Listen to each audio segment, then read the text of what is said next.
مفتی ابرار صاحب کے بیانات سننے کے لیے مفتی صاحب کے آفیشیل چینل مفتی ابرار صاحب فلاحی آفیشیل کو سبسکرائب کریں۔ اعوذ باللہ من الشیطان الرجیم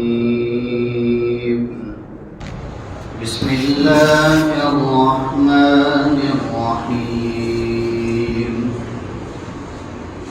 وَإِن مِّن قَرْيَةٍ إِلَّا نَحْنُ مُهْلِكُوهَا قبل يوم القيامة أو معذبوها عذابا شديدا كان ذلك في الكتاب مسطورا وما منعنا أن نرسل بالآيات إلا أن كذب بها الأولون وآتينا ثمود الناقة مبصرة فظلموا بها وما نرسل بالآيات إلا تخويفا صدق الله العظيم۔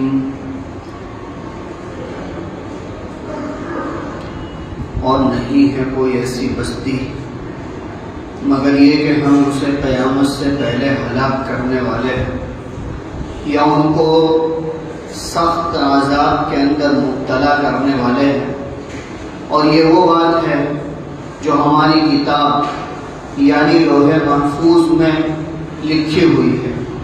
اور ہمیں کسی چیز نے نہیں روکا کہ ہم اپنی نشانیاں لوگوں کے سامنے پیش کریں، مگر یہ کہ اس سے پہلے لوگوں نے ہماری نشانیوں کو جھٹلایا، اور ہم نے قوم سمود کو ناقہ اونٹنی عطا فرمائی جو ان کی آنکھیں کھولنے کے اعتبار سے کافی تھی، بس انہوں نے اس پر ظلم کیا، اور ہم اپنی نشانیاں اسی لیے اتارتے ہیں تاکہ امت ہم سے خوف محسوس کرے۔ یہ سورہ بنی اسرائیل کی 58 اور 59 نمبر کی آیت کریمہ ہے۔ ان دونوں آیتوں میں اللہ تبارک و تعالیٰ نے ایک الگ الگ مضمون کو ذکر کیا ہے۔ پہلی آیت کریمہ جو اس بات سے تعلق رکھتی ہے کہ اللہ رب العزت نے ایک بات یہاں پر یہ ذکر کی ہے کہ ہمارا یہ دستور ہے کہ ہم بستیوں کو ہلاک کرنے والے ہیں، جیسا کہ ہم نے بہت سی جگہوں پر سنا کہ قیامت سے قریب اللہ تبارک و تعالی ساری کی ساری بستیاں ویران کر دیں گے، ساری کی ساری بستیوں کو ہلاک کر دیں گے۔ تو لہذا اس سے وہی مراد ہے کہ اللہ تبارک و تعالی قیامت سے قریب ساری بستیوں کو ہلاک کر دیں گے، یعنی ساری بستیوں کو ختم کر دیں گے، فنا کر دیں گے، جیسا کہ صحیح حدیث میں نقل کیا ہے کہ نبی اکرم صلی اللہ علیہ وسلم ارشاد فرماتے ہیں کہ تم لوگ اہل حبشہ کو چھوڑے رہو جب تک کہ وہ تم کو چھوڑے رہے۔ اہل حبشہ ایتھوپیا جس کو کہا جاتا ہے، افریقہ کے علاقے کو کہا جاتا ہے، تو کہا کہ اہل حبشہ کو تم لوگ چھوڑے رہو، یعنی ان کو چھیڑو مت جب تک کہ وہ تم کو چھوڑے رہے، اس لیے کہ میں دیکھ رہا ہوں کہ کعبۃ اللہ کو منہدم کرنے والا حبشی ہوگا جو چھوٹی چھوٹی پنڈلیوں والا ہوگا، چھوٹی چھوٹی اس کی پنڈلیاں ہوگی، اور وہ کعبۃ اللہ کو منہدم کر دے گا اور بیت اللہ کو ویران کر دے گا۔ تو کہا کہ یہ بھی بستیوں کا ویران ہونا ہے۔ اسی طرح ایک روایت میں رسول اللہ صلی اللہ علیہ وسلم یوں فرماتے ہیں کہ مجھے ڈر ہے اس کالے شخص سے جو پنڈلیوں کے ٹیڑھے ہونے کی وجہ سے کجی کے ساتھ چلتا ہوگا، لیکن میں دیکھ رہا ہوں کہ وہ کعبۃ اللہ کے ایک ایک پتھر کو ڈھا دے گا، یعنی گرا دے گا، لہذا یہ اس کا ویران ہونا ہے کہ اللہ تبارک و تعالیٰ کعبۃ اللہ جیسی مقدس جگہ کو بھی ویران کر دیں گے، اور بیت اللہ جیسی مقدس دیا جائے گا، یعنی ایک حبشی شخص قیامت سے قریب وہ آئے گا اور بیت اللہ کے ایک ایک پتھر کو گرا دے گا، اس کو منہدم کر دے گا، اور اس وقت اللہ تبارک و تعالی حجر اسود، مقام ابراہیم، یہ دونوں پتھروں کو دوبارہ آسمانوں کی طرف اٹھا لیں گے اور ان کو دوبارہ جنت میں داخل کر دیں گے، اس لیے کہ یہ دونوں پتھر جنت ہی سے اتارے گئے تھے اور اللہ تبارک و تعالیٰ نے ان کے اندر وہ صفات رکھی تھی۔ اس بنیاد پر حجر اسود اور مقام ابراہیم، یہ دونوں پتھر دوبارہ آسمانوں کی طرف اٹھا لیے جائیں گے اور ان کو جنت میں داخل کر دیا جائے گا، اور یہاں یہ بیت اللہ کو منہدم کر دے گا، اس کو گرا دے گا، جو اس کی ویرانی کی طرف اشارہ ہے۔ اسی طرح ایک روایت میں رسول اللہ صلی اللہ علیہ وسلم فرماتے ہیں کہ لوگ مدینہ منورہ کو بہت اچھی حالت میں چھوڑ کر چلے جائیں گے، یعنی مدینہ منورہ بھی ویران ہو جائے گا، کہ مدینہ منورہ بھی ویران ہو جائے گا، وہاں کوئی آباد نہ ہوگا سوائے درندوں کے اور چرندوں کے، ان کے علاوہ کوئی نظر نہیں آئے گا۔ پھر روایت میں رسول اللہ صلی اللہ علیہ وسلم فرماتے ہیں کہ بنو مزینہ کے 2 چرواہے اپنی بکریوں کو لے کر مدینہ منورہ پہنچیں گے تاکہ وہاں پر قیام کرے اور اپنے آپ کو فتنوں سے، حالات سے بچاوے، لیکن جب وہ ثنیۃ الوداع پر پہنچیں گے تو وہاں دیکھیں گے کہ مدینہ منورہ پورا کا پورا ویران ہو چکا ہے، وہاں کوئی آباد نہیں ہے، تو وہ وہاں پر گر پڑیں گے اور وہاں کے منظر کو دیکھ کر حیران ہو جائیں گے۔ اور پھر اس کے بعد رسول اللہ صلی اللہ علیہ وسلم نے فرمایا، کہا کہ قیامت سے قریب جو بستیاں ویران ہوگی ان میں سب سے اخیر میں ویران ہونے والی بستی مدینہ منورہ، اللہ تبارک و تعالی مدینہ منورہ کو بھی ویران کر دیں گے، انسانوں کا خاتمہ ہو جائے گا، اور اللہ تبارک و تعالی بستیوں کو ویران کر دیں گے، یا تو زلزلوں کی شکل میں یا لوگوں کی موت کی شکل میں، جیسا کہ حضرات علماء مفسرین نے مختلف باتیں اس آیت کریمہ کے تحت نقل کی ہے کہ ہو سکتا ہے کہ اللہ تبارک و تعالی زلزلوں کی شکل میں یا سونامی کی شکل میں یا کسی ایسی شکل میں کہ پوری کی پوری بستیاں اللہ تبارک و تعالی ویران کر دیں گے، جس کو اللہ رب العزت نے یہاں پر ذکر کیا، اور یہ ذکر کرنے کا مقصد یہ تھا کہ حضور علیہ السلام کو اللہ تبارک و تعالی تسلی دینا چاہتے ہیں، اس لیے کہ مشرکین مکہ اوپر ایمان نہیں لائے، حالانکہ جن جناتوں کی وہ لوگ عبادت کرتے تھے وہ خود مسلمان ہو گئے، انہوں نے نبی اکرم صلی اللہ علیہ وسلم کے ہاتھ پر بیعت لے لی۔ اب ہونا تو یہ چاہیے کہ جن معبودوں کی تم عبادت کرتے ہو جب وہ مسلمان ہو چکے ہیں تو لہذا تمہیں مسلمان بدرجہ اولا ہو جانا چاہیے، لیکن اس کے باوجود مشرکین مکہ اور عرب کے لوگ مسلمان نہیں ہوئے۔ اس پر اللہ تبارک و تعالیٰ نے ان آیات کے ذریعے سے یہ بات ذکر کی کہ وَإِن مِّن قَرْيَةٍ إِلَّا نَحْنُ مُهْلِكُوهَا قَبْلَ يَوْمِ الْقِيَامَةِ أَوْ مُعَذِّبُوهَا عَذَابًا شَدِيدًا، اور نہیں ہے کوئی بستی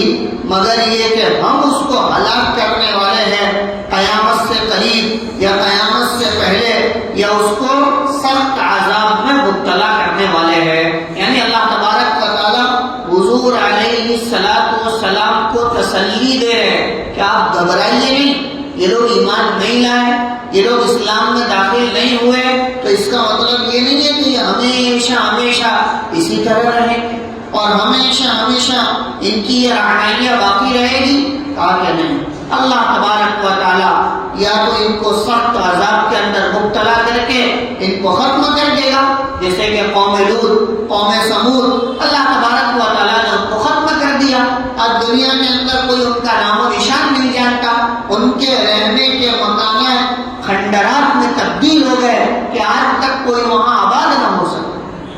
کہ کوئی وہاں آباد نہیں ہو سکتا۔ لوگوں نے بہت کوششیں کی کہ وہاں آباد ہو رہے، لیکن تاکہ قدرت کا کرشمہ رہا کہ وہاں کوئی آباد نہ ہو سکا، اللہ نے ایک مرتبہ ویران کر دیا، آج تک وہ بستیاں ویران ہے اور قیامت تک وہ ویران ہے، قیامت تک وہ ویران۔ حالانکہ وہ جگہ ایسی ہے کہ اس کے اطراف کا سارا علاقہ آبادیوں سے بھرا ہوا ہے، لوگوں کی رہائش ہے، باوجود کہا کہ یہ ملک شام کا علاقہ ایسا تھا کہ اللہ تبارک و تعالیٰ نے اس کو ویران کر دیا اور اللہ رب العزت نے آج تک اس کو ویران رکھا. اسی بات کو اللہ رب العزت یہاں پر ذکر کرتے ہوئے فرماتے ہیں کہ وَإِن مِّن قَرْيَةٍ إِلَّا نَحْنُ مُهْلِكُوهَا، اور نہیں ہے کوئی بستی مگر یہ کہ ہم اس کو ہلاک کرنے والے ہیں. یعنی ہم تمام بستیوں کو قیامت سے پہلے ہلاک کر دیں گے.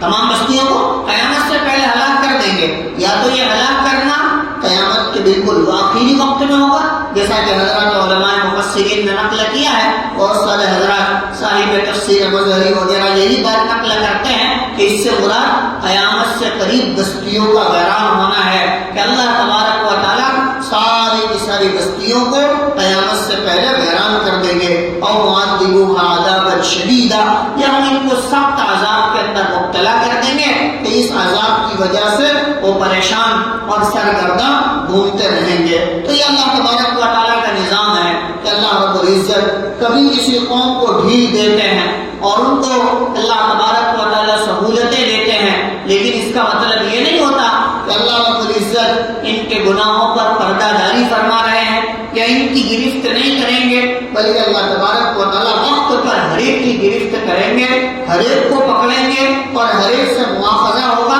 یہاں تک کہ آدمی کے اوپر ایک کھجور کے دانے کے درمیان جو پتلا سا چھلکا ہوتا ہے تاکہ اس کے برابر بھی ظلم نہیں کیا جائے، اس کے برابر بھی ظلم نہیں کیا جائے، تاکہ انصاف ایسا اللہ تبارک و تعالیٰ فرمائیں گے. تو لہذا یہ نہیں سمجھنا چاہیے کہ اللہ تبارک و تعالیٰ نے آج ڈھیل دے رکھی ہے تو اللہ رب العزت ظالموں کو، اپنے نافرمانوں کو، اپنی اللہ تبارک و تعالیٰ کو علی الاعلان جو ہے وہ بغض اور عداوت کی دعوت دینے والوں کو اللہ ایسے ہی چھوڑ دیں گے، ایسا نہیں. اسی وجہ سے فرمایا وَإِن مِّن قَرْيَةٍ، اور ہر ایک بستی کو ہم ہلاک کرنے والے ہیں قیامت سے پہلے. اور مُعَذِّبُوهَا عَذَابًا شَدِيدًا، یا ان کو سخت عذاب کے اندر ڈالنے والے ہیں. كَانَ ذَلِكَ فِي الْكِتَابِ مَسْطُورًا، اور یہ بات ہماری کتاب یعنی لوح محفوظ میں لکھی ہوئی. اللہ تبارک و تعالیٰ نے لوح محفوظ میں لکھ دیا، جیسا کہ روایت میں ذکر کیا ہے کہ حدیث پاک کے اندر آتا ہے اللہ تبارک و تعالیٰ نے سب سے پہلے قلم کو پیدا کیا. سب سے پہلے جس چیز کو پیدا کیا وہ قلم، اور قلم کو حکم دیا کہ قیامت تک اور قیامت کے بعد تک آنے والے تمام احوالوں کو لکھ دے. تو لہذا قلم نے تمام کی تمام باتوں کو لکھ دیا جو قیامت تک پیش آنے والی ہے، اور اللہ تبارک و تعالیٰ اس کو وجود میں لا کر رہیں گے، اس کے بغیر قیامت نہیں ہوگی، تاکہ وہ وجود میں آ کر رہے گا اللہ کی طرف سے لکھا ہوا. اسی وجہ سے حدیث میں آتا ہے جف القلم بما انت لاقٍ، کہ جو مصیبت تجھے پہنچنے والی ہے اس مصیبت کو اللہ تبارک و تعالیٰ نے لوح محفوظ کو لکھ دیا ہے، اور لکھنے کے بعد وہ لکھا ہوا سوکھ چکا ہے. اصل میں یہ سمجھانے کی ضرورت اس وجہ سے پڑی کہ پہلے زمانوں میں جو ہے وہ قلم کیا لکڑے کے چلتے تھے، اور لکڑے کے قلم کے اندر روشنائی جو ہے وہ لگانی پڑتی تھی، اور روشنائی کے اندر ڈبو کر پھر اس پر لکھا جاتا تھا، اور لکھنے کے بعد اس کو تھوڑی دیر کے لیے سکھانے کے لیے رکھا جاتا تھا کہ وہ سوکھ جائے، پھر وہ مٹا نہیں تھا. تو لہٰذا حدیث پاک میں اس کو ذکر کیا گیا کہ جف القلم بما انت لاقٍ، کہ جو کوئی مصیبت تجھے پہنچنے والی ہے اس کے بعد میں قلم خشک ہو چکا ہے، یعنی قلم نے وہ بات لکھ دی ہے، لہٰذا وہ بات تجھے پہنچ کر رہے گی. دنیا کی کوئی طاقت تجھ سے اس بات کو دور نہیں کر سکتا، اور اللہ تبارک و تعالیٰ کی طرف سے جو راحت، جو نعمت، جو توفیق ملنے والی ہے اس کو دنیا کی کوئی طاقت اس سے دور نہیں کر سکتا. یہی بات یہاں پر ذکر کی گئی کہ کان ذالک فی الکتاب مسطورا، اور یہ لوح محفوظ میں ہمارے یہاں لکھا ہوا ہے. آگے اللہ تبارک و تعالیٰ ایک اور بات ذکر کرتے ہوئے فرماتے ہیں کہ وما منعنا ان نرسل بالآیات الا ان کذب بها الاولون، اور اے پیغمبر صلی اللہ علیہ وسلم ہمیں معجزہ بھیجنے سے، ہماری نشانیاں بھیجنے سے کوئی چیز مانے نہیں ہے سوائے اس کے کہ پہلے لوگوں نے ہمارے بھیجے ہوئے معجزوں کو جھٹلایا تھا، کہ ہمارے معجزوں کو جھٹلایا تھا. اس آیت کریمہ کے شان نزول کے اندر ایک روایت نقل کی گئی ہے. روایت یہ ہے مشرکین مکہ نے رسول اللہ صلی اللہ علیہ وسلم سے آ کر درخواست کی اور یوں کہا کہ ہم نے یہ سنا ہے کہ پہلے نبیوں نے بھی اللہ تبارک و تعالیٰ سے معجزے مانگے اور ان کو معجزے دیے گئے، لہذا تم بھی اللہ تبارک و تعالیٰ سے یہ سوال کرو کہ اللہ کوہ صفا کو یعنی صفا پہاڑی کو سونے کا بنا دے۔ مشرکین مکہ کیا کہہ رہے ہیں کہ کوہ صفا کو، صفا پہاڑی کو اللہ سونے کا بنا دے، اور یہ مکہ کے اطراف میں چاروں طرف جو پہاڑ پھیلے ہوئے ہیں تم اپنے رب سے دعا کرو، درخواست کرو کہ یہ سارے کے سارے پہاڑ اللہ تبارک و تعالیٰ یہاں سے ہٹا دے اور چٹیل زمین کر دے تاکہ ہم اس کے اوپر کھیتی باڑی کر سکے اور کچھ محنت کر کے کما سکے۔ آپ یہ معجزہ لے آؤ تو ہم ایمان میں داخل ہو جائیں، ہم مسلمان ہو جائیں، ہم اپنے آپ کو مسلمان بنا دیں۔ اللہ تبارک و تعالیٰ اپنے پیغمبر علیہ السلام کو یہاں پر یہ بات ذکر کر رہے ہیں، اللہ نے وحی کے ذریعے سے یہ حکم دیا اور فرمایا حضور کو کہ اگر آپ چاہتے ہو، آپ کا ارادہ ہو تو ہم کرنے کے لیے تیار ہیں، یعنی ہم کوہ صفا کو جو ہے وہ سونے کا کر دیں گے، صفا پہاڑی کو ہم سونے کا بنا دیں گے۔ اور یہ مشرکین مکہ جو کہہ رہے ہیں کہ مکہ کے اطراف میں جو چاروں طرف پہاڑی پہاڑ ہے ہم ان پہاڑوں کو بھی دور کر دیں گے، لیکن اے پیغمبر علیہ السلام جب ان کا منہ مانگا معجزہ جب ان کے پاس پہنچ جائے گا اور یہ ایمان نہیں لاویں گے تو ہم ان کو ہلاک کر دیں گے۔ یہ ہماری طرف سے طے شدہ بات کہ جب بھی کسی قوم نے ہم سے معجزہ طلب کیا ہے، ہم سے کوئی ایسی چیز مانگی ہے جو ہم نے ان کو دے دی اور اس کے بعد بھی وہ ایمان نہیں لائے تو پھر ہم نے ان کو ہلاک کر دیا۔ جیسے قوم سمود نے اللہ تبارک و تعالیٰ سے معجزہ طلب کیا، حضرت شعیب علیہ السلام سے، اسی آیت میں اس کو بھی ذکر کیا کہ وَآتَيْنَا ثَمُودَ النَّاقَةَ مُبْصِرَةً کہ ہم نے قوم سمود کو اونٹنی عطا فرمائی جو ان کی آنکھیں کھولنے کے لیے کافی تھی۔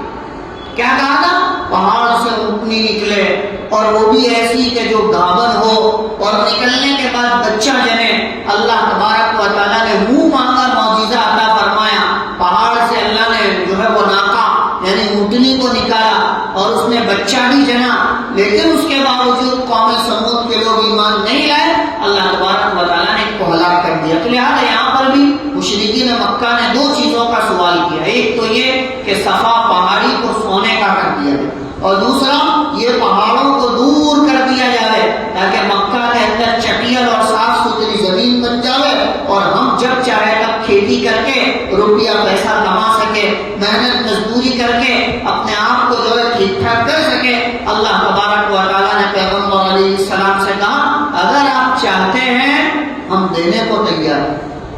ہم صفا پہاڑی کو سونے کا کر دیں، ہم ان پہاڑوں کو ہٹا دیں گے، لیکن ایک بات یاد رکھے کہ جب ہمارا منہ مانگا معجزہ اتر جائے گا اور پھر یہ ایمان نہیں لائیں گے تو ہم ان کو باقی نہیں رکھیں گے بلکہ ہلاک کر دیں گے۔ رسول اللہ صلی اللہ علیہ وسلم کی حکمت عملی، آپ کا درد، آپ کا غم، امت کے بعد میں آپ کا رحیم ہونا، اللہ کے رسول صلی اللہ علیہ وسلم نے اس کو قبول نہیں فرمایا اور فرمایا اے اللہ آپ ایسا معجزہ نہ بھیجیے، آپ ایسا معجزہ، اس لیے کہ حضور کو معلوم تھا کہ یہ معجزہ آنے کے بعد بھی یہ لوگ ماننے کے تو نہیں، ایمان تو لائیں گے نہیں، اسلام میں داخل تو نہیں ہوں گے۔ یاد اللہ تبارک و تعالیٰ سے نبی اکرم صلی اللہ علیہ وسلم نے فرمایا اللہ ان کو ڈھیل دے دے، یعنی آپ یہ معجزہ نہ بھیجیں، آپ صفا پہاڑی کو سونے کا نہ کر دیں، یہ پہاڑوں کو دور کر کے یہاں چٹیل میدان نہ کر دے، اس لیے کہ مجھے معلوم ہے کہ اس معجزے کے آنے کے بعد بھی یہ لوگ ایمان نہیں لاویں گے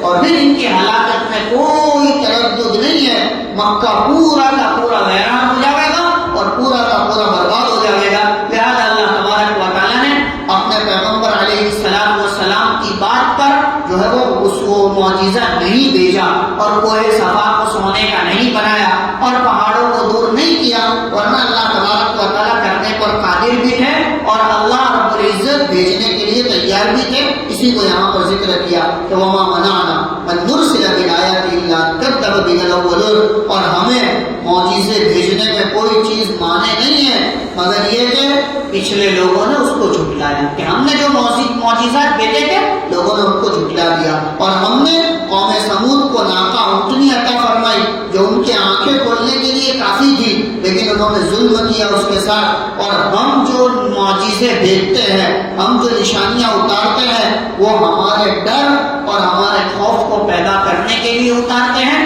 تاکہ لوگوں کے اندر ہمارا ڈر اور ہمارا خوف پیدا ہو. اگر معجزے کے آنے کے بعد بھی ہمارا ڈر اور ہمارا خوف پیدا نہ ہو تو پھر ہم ان کو برباد کر دیتے ہیں. لہٰذا اللہ تبارک و تعالیٰ نے یہاں پر اس بات کو ذکر کیا. آگے بھی اسی کے متعلق کچھ باتوں کو ذکر کیا جائے گا. اللہ سے دعا ہے اللہ صحیح معنی میں ان آیتوں کو سمجھنے کی توفیق عطا فرمائے، اور ان آیتوں میں اللہ نے جو ہدایتیں اتاری ہیں اللہ ہم سب کو ان ہدایات سے مالا مال فرمائے، ایمان کی سلامتی کے ساتھ اس کے حکموں پر موت تک اللہ تبارک و تعالیٰ چلنے کی توفیق عطا فرمائے. وآخر دعوانا الحمدللہ.